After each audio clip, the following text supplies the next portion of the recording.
अस्सलाम वालेकुम dear audience, this is Mohammad Khan Mehdi with inside reality. उम्मीद है आप सब खैरियत से होंगे। हम शुरू करते हैं बगैर किसी तमहीद के ईरान इजराइल टेंशन के ऊपर, जो कि मशरिक़ वस्ता को पूरे तग व दो के साथ अपने लपेट में लिए हुए पूरी दुनिया की नज़र मरकूज़ है इस वक्त क्या होने वाला है और कब ईरान हमला करेगा और इसराइल के लिए कितना भयानक ये हमला साबित हो सकता है, क्योंकि ईरान के सुप्रीम लीडर के बकौल ये हमला उनकी सॉइल पर हमले के मुतरादिफ होंगे। और उन्होंने ये खुतबा भी, एक अहम खुतबा जो मुसलमानों का सबसे बड़ा इज्तिमा होता है ईद उल फितर के खुतबे में लाखों के इज्तिमा से खिताब करते उन्होंने बार बार दोहराया कि इसराइल ने जो तारीखी हमाकत की है इसको हम बड़े वाज़ेह अंदाज में जवाब दें और अमेरिका को खबरदार किया कि इस चीज़ से बाहर रहे। तो अमेरिका का भी कल रिस्पॉन्स आया व्हाइट हाउस का कि उनका कहना है कि हम ईरान के कौंसलेट पर हमला करने में हम इसमें बिल्कुल भी हम शामिल नहीं है। ये अमेरिका की तरफ से खुल्ला अंदिया है कि अगर इसराइल पर हमला किया जाता है तो Iran United state of America इसके बीच में नहीं आएंगे।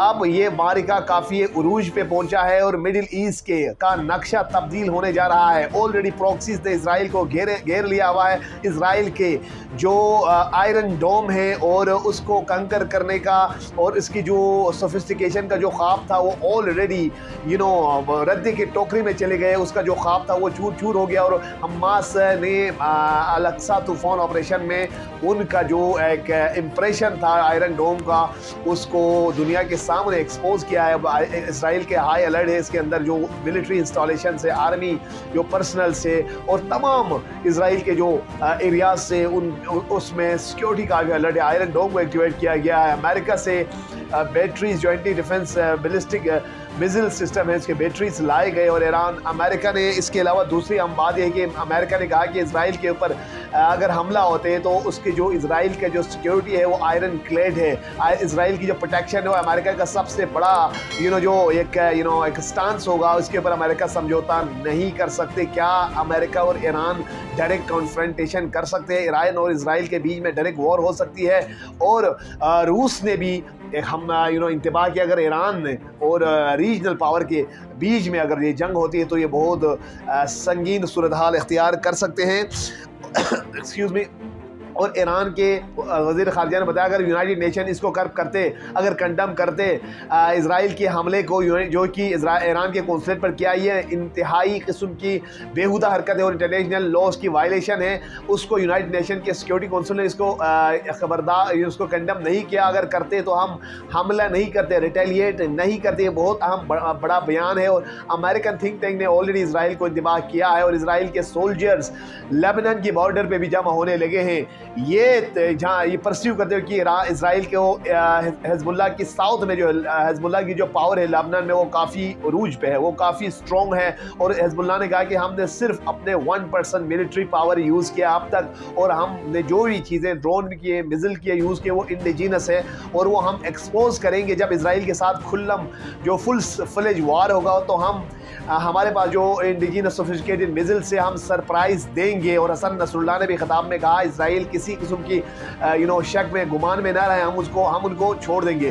तो ऐसे में मिडिल ईस्ट का जो सूरत हाल है वो काफ़ी संगीन है और इस्माइल हानिया जो हमास के सरबराह है उनके 3 बेटों समेत 4 पोते और 7 अफराद को लुक़मा अजल बना दिया, शहीद कर दिया गया है। और ये इसराइल रुकने का नाम नहीं ले रहा और मुसलमान बेबसी की तस्वीर बनी हुई है। मैं इन तमाम अमूर में डिस्कस करूँगा। इससे पहले आपसे गुजारिश है कि आप हमारे चैनल को सब्सक्राइब करें, बेल आइकन पर ज़रूर क्लिक करें और शेयर भी करें, क्योंकि मैं आपको पुंजन एनालिसिस पेश करता हूँ। Unlike the contemporary news platforms, I will be bringing you facts, figures, analysis, and all the happenings occurring across the world with reality and pungent analysis. So let's move toward the story again, which is all about the Middle East and the war between Iran and Israel following the attack on Iranian embassy in Syria, which resulted in the killing of top 2 Iranian military diplomats and 7 IRGC guard corps. ये बिल्कुल खित्ते की फ़ज़ा आलूदा है और Iran ने Israel को torture के अंदर रखा हुआ है। प्रॉक्सीज ने उसको घेर लिया है। इसराइल अब बेचैनी की कैफियत में है। इसराइल के ख़वातीन सोल्जर, मर्द सोल्जर कह कि हम मज़ीद लेबनान के बॉर्डर पे नहीं जाएंगे, हम इजरान के साथ नहीं लड़ेंगे, हम बच्चों को मार मार के, इनोसेंट किड्स को मार के हम थक चुके हैं। कल 94 साला एक खातून को इसराइल ने ज़िंदा जला डाला है फ़लस्तीन के अंदर। और हमास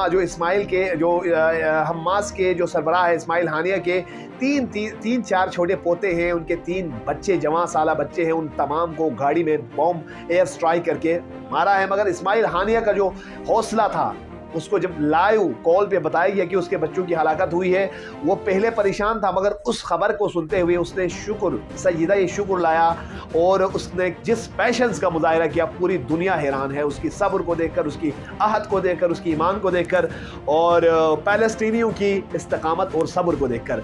अफसोस मुसलमान किस तरह अपने अक़दार से दूर हो रहे हैं और वो अपने जो खुदी की जो फ़लसफ़ा है उससे दूर होकर मगरिब की मिमिक्री कर रहे हैं। और जितने भी मुसलमान हुक्मरान हैं वो खामोश तमाशाई बनी हुई है। और इसराइल के जो फ़लस्तीन के तर्जुमान ने भी कहा, सिवाय ईरान और कुछ ऐसे ममालिक हैं जिनके अलावा फ़लस्तीनियों की हेल्प के लिए कोई नहीं आए।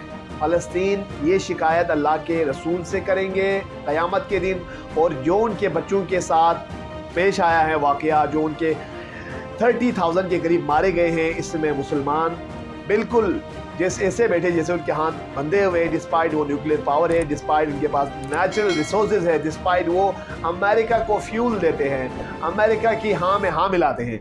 इस वजह से वो मगरिब के ग़ुलाम बने हुए अपनी ज़ातियात में जाकर दीन को बुलाकर। तो हम इन तमाम उम्र पे बात करेंगे। इसराइल के ऊपर रेड अलर्ट, इसराइल के पूरे शहर में रेड अलर्ट है। अमेरिका ने अपने शहरियों का इसराइल सफ़र करने से रोक दिया है और रूस ने भी अपने शहरियों को अमेरिका जो मिडिल ईस्ट में सफ़र करने से रोका है और इंतबाह किया कि इस जंग को जल्द रोकना होगा, वरना ये बहुत कठिन मरहले में दाखिल हो सकती है।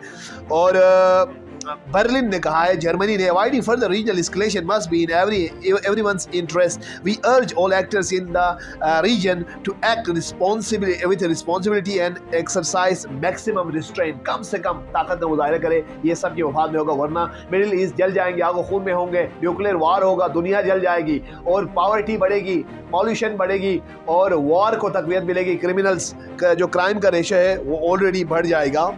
और अमेरिका भी अपनी दोहरी मेयार पर कायम है और कहते हैं, our commitment to Israel security against these threats from Iran and its proxies is ironclad. Let me say again, ironclad. U.S. President Joe Biden said on Wednesday we were going to do all we can protect Israel's security. Israel की security, हम rhetoric से हटकर हम Israel की security पे जो करना पड़े हम करेंगे, मगर हक पे होकर भी मुसलमान फ़लस्तीन के लिए कहने के लिए उनके हक के लिए, उनके हेल्प के लिए आगे नहीं आते हैं। वो रजब अर्दोगान जो अक़वाम मुत्तहिदा में ऐसे बड़े बड़े कागज़ लेकर फ़लस्तीन का नक्शा शो करते थे, वो इजरायली मिलिट्री को ट्रेनिंग कराने में मसरूफ़ है। इसीलिए अर्दोगान को आप उनकी इंटरिम इलेक्शन में उनके अवाम ने रद्द कर दिया है। वो अभी पावर से फारिग हो रहे क्योंकि वो फ़लस्तीन कॉज के साथ धोखाबाजी की और सादा लोग अवाम मुसलमान अब उनको कैलिफ मानते थे। अब उनको भी अपनी जो थिंकिंग है उस पर रिविजिट करना होगा कि मुसलमान रूलर्स कितने बिके हुए हैं, 2 नंबरी है, झूठ, फ्रॉड और इसके साथ दोगलेबाजी का मुजाहिरा करते हैं अपने अवाम के साथ। और UN ऑफिशियल ने बताया, बाइडन स्टेटमेंट न सिर्फ एक रेटरिक है पर इसको हम अमल करके दिखाएंगे।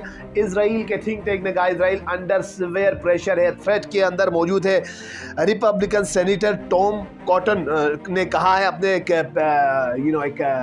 आर्टिकल में लिखा है, president Biden needs to warn the ayatollahs immediately that United States will back Israel to yield and the joint American-Israel retaliation for any attack will be swift and devastating. आप आयतुल्लाह को धमकाएं, Israel के जो America का senator कह रहे हैं Biden को, Ayatollah वगैरह को धमकाएं, ईरान को धमकाएं। अगर इसराइल के बहुत अंडर प्रेशर है, अगर उन पर हमला हो जाते हैं तो बचना मुश्किल है, हर तरफ से घेर लेंगे। फिर हिजबुल्लाह भी फुल्ली तैयार है और हिजबुल्लाह के जो टॉप कमांडर हायर अथॉरिटी है उन्होंने वार्निंग किया इसराइल को कि हम अपने जो एडवांस नेचर का मिसाइल्स है, क्रूज मिसाइल हम यूज़ करेंगे और इसराइल के ऊपर ऐसा हमला करेंगे। हम डमोना जो न्यूक्लियर रिएक्टर पर अगर हम हमला करते हैं तो 10 लाख की हलाकत हो सकती है। इसराइल अपने काबू में अपने जो वहशियाना कार्रवाई है उसको रोके, सीज़ फायर करे और ऐसी अहमकाना कार्रवाई से गुरेज करे। अब रिटेलिएशन मस्ट हो चुकी है, ईरान हमला करने जा रहे हैं। अगर हमला करते हैं तो ये रीजनल वॉर की कैफियत में तब्दील होगा और न्यूक्लियर वॉर तक इसको ले जा सकते हैं। I will be bringing more facts and realities with you. आपसे गुजारिश है कि आप हमारे चैनल को सब्सक्राइब कर ले, बेल आइकन पर क्लिक करें ताकि मस्तनद खबरों के लिए आप हमसे जुड़े रहें। Thank you for watching my channel, take care, अल्लाह हाफिज़।